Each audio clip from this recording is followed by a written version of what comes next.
Amém. Shalom Adonai Rocha, meus irmãos. Então, nessa tarde, em nome de nosso Adonai Rocha Hamashia, eu quero convidar os irmãos para uma leitura no Evangelho de Matatiahu, Mateus, capítulo 8. Capítulo 8, nós vamos ler aqui a partir do verso 5. Capítulo 8, verso 5 de Matatiahu. Diz assim: Ao entrar em Cafarnaum, chegou-se a ele um centurião que lhe implorava e dizia: Senhor, o meu criado está deitado em casa, paralítico, sofrendo dores terríveis.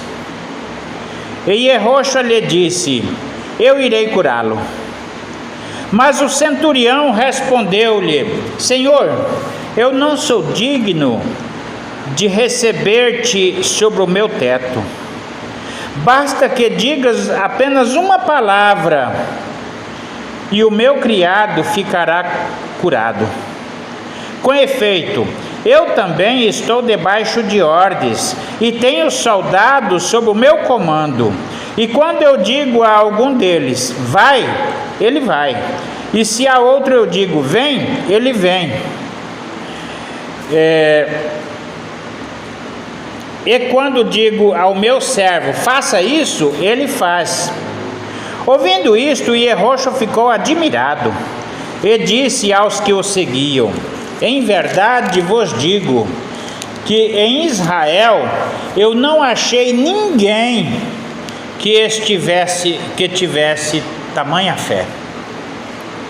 Mas eu vos digo que virão muitos do Oriente e do Ocidente e se assentarão à mesa no reino dos céus, com Abraão, Isaque e Jacó, enquanto muitos dos filhos do reino serão postos para fora, nas trevas, onde haverá choro e ranger de dentes.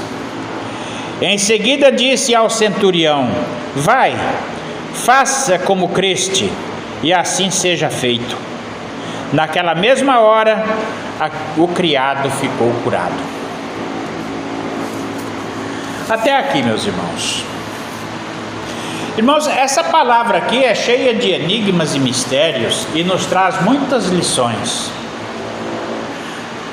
Porém, a lição que eu quero abordar hoje aqui, nessa tarde, é a que fala no contexto. É a que fala no contexto da leitura, desde a partir do verso 5. Que o centurião ele era um cidadão romano, ele era gentil,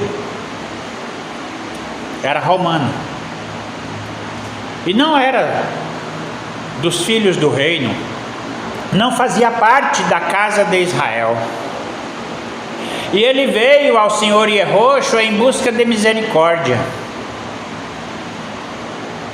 E logo assim que ele fez aquele pedido a favor de seu criado, que ele gostava muito de seu criado, o Senhor Yehosha compadeceu dele e do criado, né? Mesmo à distância ele já conhecia a pessoa sobre quem ele falava. E ele disse: Não, eu vou lá, vou curá-lo, pode deixar. Ele disse: Não, Senhor, não precisa ir. A minha casa não é digna de recebê-lo. Eu não sou digno de que entre em minha morada. Diga apenas uma palavra e ele será curado. Eu creio. Porque também eu sou servo de quem me comanda de longe. E eu também tenho sobre o meu comando pessoas que, se eu disser a um, vem, ele vem. Se eu disser, vai, ele vai. E o Senhor Yehosha se admirou daquela fé que vinha de um estrangeiro, de um goi.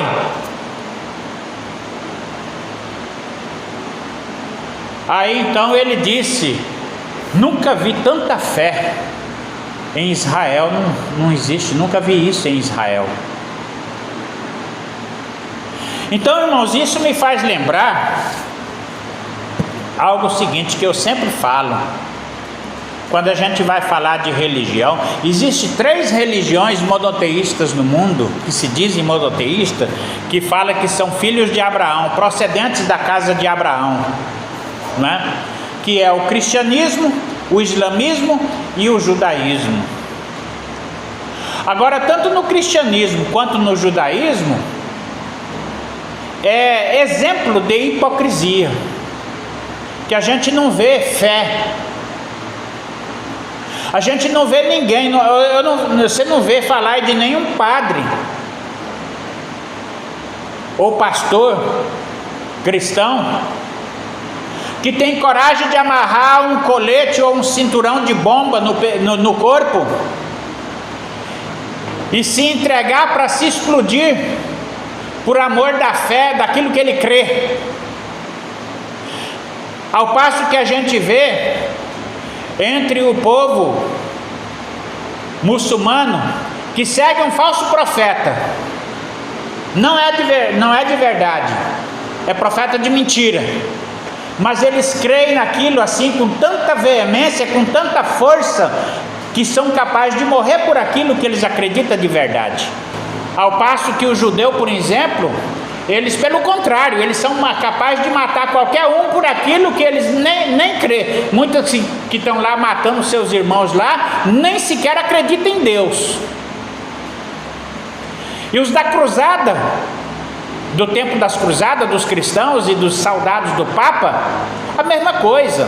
Os soldados de Hitler, a mesma coisa, são pagos para matar. Porque o ladrão vem só para matar, roubar e destruir. Então isso nós estamos falando a nível mundial. Então foi nesse sentido que o Senhor Yehoshua disse: por isso eu vos digo, que no reino dos céus, muitos virão do Oriente e do Ocidente, de lugares distantes que você nunca nem ouviu falar, procurando, como aqueles magos, por exemplo, aqueles reis magos, que vieram, que ninguém sabe de que terra eles vieram, porque apenas ouviram falar que em Israel havia nascido o rei dos judeus, e eles vieram para adorá-lo, e trouxeram ouro, incenso e mirra. Entre o nosso povo aqui também, agora eu quero fazer aqui trazer agora para o presente, trazer para nós o aqui e agora, para nosso povo aqui, das testemunhas de Yehoshua. Tem pessoas que passam o ano fazendo as contas, contando nos dedos quanto tempo falta para chegar o dia das nossas festividades e do nosso ajuntamento. Gente de longe, do Oriente e do Ocidente, que além de se esforçar a chegar aqui com 1 metro de língua para fora, porque fez das tripas o coração para vir, para chegar aqui, ainda traz a sua oferta. Enquanto que pessoas que moram na goteira da igreja vivem torcendo, olhando para o céu para ver se tem alguma nuvem, alguma ameaça de goteira, de chover, de qualquer coisa, para ter uma desculpa para não vir na igreja. Tem aqueles, por exemplo, que sofrem de febre sabática, passa a semana inteira alvoroçando no mundo inteiro, e aí só tem febre no dia de sábado. É a doença sabática. Isso acontece muito, principalmente com aqueles que moram às vezes na goteira da igreja, que não tem dificuldade para sair daqui para ir ali. Mas eu lembro de uma vez, no começo da obra, isso foi parece que em 98, já tem mais de 25 anos, uns 25 anos, mais do que isso. Nós foi organizar uma igreja lá no estado do Piauí, no Nordeste. E eu tive lá para organizar uma igrejinha lá numa cidadezinha por nome de Elesbão Veloso. E nós passamos lá um final de semana. Eu cheguei parece que numa quinta ou sexta-feira, para passar o Shabat com eles lá, e no domingo, na segunda-feira, acho que eu já vim embora. Eu fiquei lá uns 3 dias, ou 4 dias, coisa assim. E ali na cidade mesmo morava parece que 2 ou 3 famílias. E tinha uma família que morava num local distante, numa fazenda, não sei se era fazenda, sítio, onde que era, mas era um lugar bem longe. E tinha uma irmãzinha lá que era professora, e ela queria vir para participar do nosso ajuntamento naquele dia. E eles fizeram até um vídeo dessa irmã. Ela morava numa fazenda e tinha outra família que morava do outro lado de um rio. Tinha um rio que tinha que atravessar para vir para o outro lado, né? E essa irmãzinha, ela era uma professora, ela dava aula ali na área rural. E ela veio de bicicleta para atravessar aquele rio, porque aquele rio, era rasinho, ali você atravessava, suspendia a bicicleta assim e passava a pé ali com a água pelo joelho. Só que tinha dado uma chuva muito grande e o rio transbordou e encheu. E não tinha nem um bote, uma canoa, um negócio ali para eles passar. E quem estava, e um irmão que morava do outro lado do rio estava lá esperando eles para poder acompanhar, para vir também junto, para vir para a rua. E essa irmã, ela pegou a sua bicicleta, onde estava a sua túnica, seus inários, sua Bíblia, seus negócios de vir para a igreja. Ela colocou assim no ombro, em cima da cabeça assim, e entrou na água para atravessar um rio, uma distância que era como daqui lá na parede da igreja, eram uns 12 metros, 10, 12 metros de água para atravessar, água pelo peito assim, e a bicicleta com a roupa dela e a Bíblia e os negócios tudo aqui assim na cabeça, para passar, para atravessar. Era muito fácil dela ali, daquele lugar ali, ela falou: olha, apresenta minhas desculpas lá, diz: eu não vou poder ir porque olha a situação, não dá para atravessar. Mas ela não pôs dificuldade, atravessou e veio. Aí quando chegou lá do outro lado, pediu emprestado da vizinha lá uma outra roupa seca para vestir, para trocar, e vestiu a roupa, montou na bicicleta e veio, chegou na igreja. O que é que isso quer dizer, irmãos? Muitos virão do Oriente e do Ocidente, enquanto os que moram na goteira da igreja às vezes não merece estar aqui. Então, esse é um dos pontos que eu queria falar.